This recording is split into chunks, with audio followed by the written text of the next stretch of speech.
The Nazi salute, one of the most recognized symbols of oppression and hate in modern history. But how did this notorious gesture come to be associated with one of the darkest chapters in human history? Today, we'll dive into the origins of the Nazi salute, a symbol that would come to represent fear, control, and tyranny.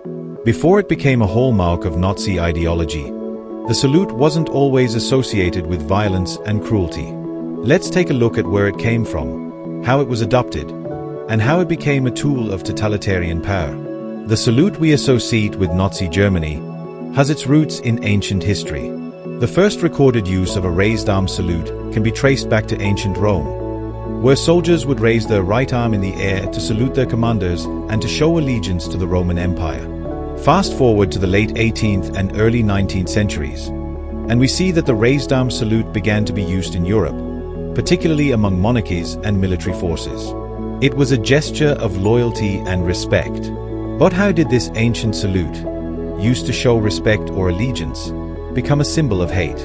The answer lies in the rise of fascism and the birth of the Nazi Party. In the 1920s, as Adolf Hitler and the Nazi Party began to rise to power in Germany, they were looking for ways to create a unified national identity, to cultivate a sense of strength and unity within the German people.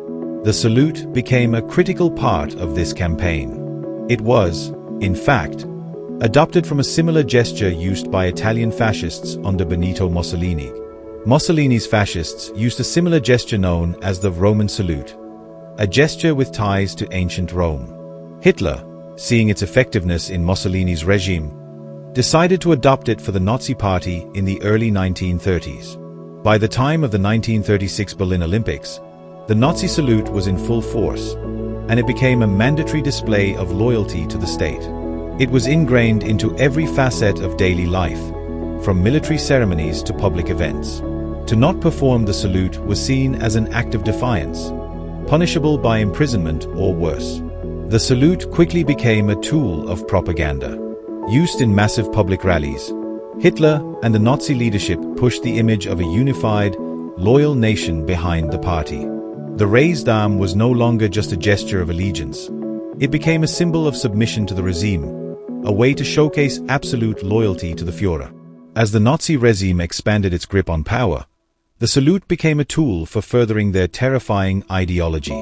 It was present at every corner of Nazi-controlled Europe, used to remind people of the ever-watchful eyes of the state, to reinforce fear and control. The horror of the Holocaust was carried out under the banner of this symbol, a sign of brutal oppression. After the defeat of Nazi Germany in 1945, the salute was outlawed, and it became a symbol of shame, forever associated with one of the greatest atrocities in human history.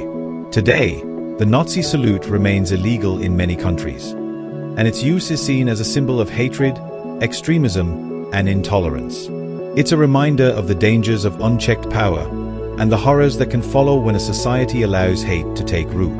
But as we look back at history, it's essential that we never forget the lessons it has taught us. We must remain vigilant against ideologies that promote hatred and division, and always strive for a future based on mutual respect and understanding.